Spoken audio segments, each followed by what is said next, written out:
Hi, today we are discussing about graph. Mainly we are focusing on the definition of the graph and the type of graphs. At first, I am starting with the definition of the graph. You can note it down as your reference.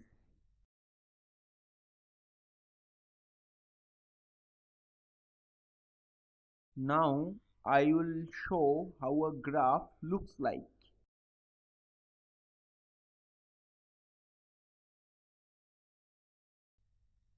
These 1, 2, 3, 4, 5, 6 and 7 are the vertices and the lines between them are called as edges.